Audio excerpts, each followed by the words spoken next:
I just want to share my experience for anyone who might have gout. It's quite delightful to meet people who've had some of the stuff I've had. Funny enough, David Hawkins, my teacher, had gout as well. So when I did go to see him and speak to him, I remember when I shook his hands, I had a tingling all through my body, and I knew it was that the transference of the release because he no longer believed in it. And I knew there was like a thing that happened, an energetic thing that happened when and it wasn't that long after that my gout released. But okay, gout. So there's two aspects to gout. I think Hawkins has a good DVD on pain and illnesses that you can get. You can on his website you can subscribe to his subscription service and watch all his lectures and videos on there every month. But anyway, okay. So there is the belief in gout, and then there is the gout and how to deal with the gout attacks. So when I had a gout attack, the feet would swell up in pain, the toes and the lower foot would just swell up. Horrific pain, because what's happening is that the skin is suddenly expanding so rapidly that it's like excruciating pain. It just felt like a knife in the foot. Horrific pain as the skin was being stretched very, very quickly. So what I would do, because I watched how Hawkins does the field of what I call field of the non-resistance of the pain, the welcoming of the pain. So the foot was just put on a pillow, and then and so the instructions are: do not identify with thoughts and just allow what is to be without resistance. Stop labeling, stop identifying with thoughts, and keep that practice. Do not let any label, that it's gout, it's thought, it's pain, whatever. Don't entertain those, just drop those immediately. And also the ego's inner want to push it away, for it not to exist. Don't do that. In fact, do the opposite. Rather than being that ego like, oh, I wish I wasn't in pain in the birth, just almost like, oh, let that be fully in existence without any resistance whatsoever. So you develop this thing of like being a spiritual samurai. It's like it's like using words, you're welcoming the pain. It's like if someone put a sword through you, you'd invite the pain to the max as it's going through you. I've done that a few times, and it can be very miraculous if you do it perfectly. If you don't do it perfectly, it's horrific. But I've said that probably having had operations and all kinds of things done to me. But and it's just as he says, you have to develop the practice with gout. So extreme agony, but don't identify with thoughts, and then you allow it. And it's like an intensity of horrific pain, and you just allow it. You just don't try and push it away. Don't think, don't label. And it's a horrific pain at an extreme level, but you just let it be there. You develop the tolerance to allow it to be there without thought and without pushing it away. So it's really and he explains exactly what I experienced. So it's like there's an experience of this excruciating pain in the foot, but you let it be there. And then over time, without thinking and without trying to push it away, but welcoming it, it starts to get less intense after, I don't know, 20, 30 minutes of being with it. And then it starts losing the idea that it's in the foot. It starts becoming more fuzzy, more non-local, like it's dissipating as a cloud.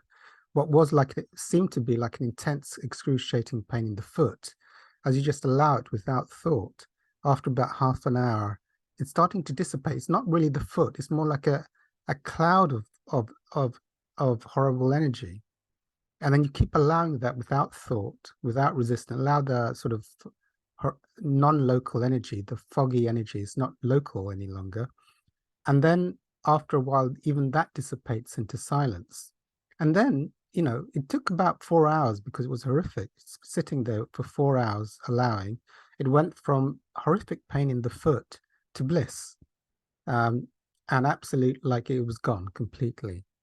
And now the experience then in the early days was then I would be able to walk for a few steps and then it would come back. So probably wasn't the right, it felt like it had gone, but still there was. So over the years of allowing that and the cancelling of beliefs, every day. I cancelled my belief in gout, and I would sit with the gout attacks when they happened. Over the years, the gout attacks became less intense and less frequent. And then after about three years, they stopped happening completely. And the rheumatology doctor said, "Look, you haven't got gout anymore. You've not had an attack. We're going to discharge you. You don't have gout any longer. You don't need the medicines." And just said, "Go away." I never went back to him for the gout attacks. They've never come back since. So what's happening then with the cancelling of beliefs and allowing it to go from seemingly real to non-local and disappear every time it happened, and every day cancelling the idea that I even had such a thing as gout, is that it did. It went, what is it, over 20 years ago, and hasn't come back since. So, but I do believe it's possible to get it back if I start believing in it and start doing stupid stuff. So, yeah. So, but in 5 years of doing cancelling beliefs and self-inquiry and all kinds of things, I would give you different advice now. I would say sit with it whenever it happens until it disappears. Don't watch the TV or be in your head. Just allow it and welcome it until it disappears. And every day, if it's troubling you to the extent, like if it's troubling you a lot, it's horrific, then I would probably do 1,000 cancelling beliefs 3 times a day. If it's mild, maybe do 100 cancelling beliefs 3 times a day. And if it's not happening, well, but you do need intense cancellings to really wash it out. Now, it's not like secular cancellings. You can calibrate these things. The statements of the Course in Miracles and Hawkins are of a much higher calibration. They have a much higher vibration for clearing things. So when you say, "I cancel my belief in gout, I'm an infinite being," you're stating the truth. You're stating the absolute truth. In truth, you are infinite. You see, you state the truth of your true nature. I'm an infinite being. I cancel the limited idea I hold in my ego.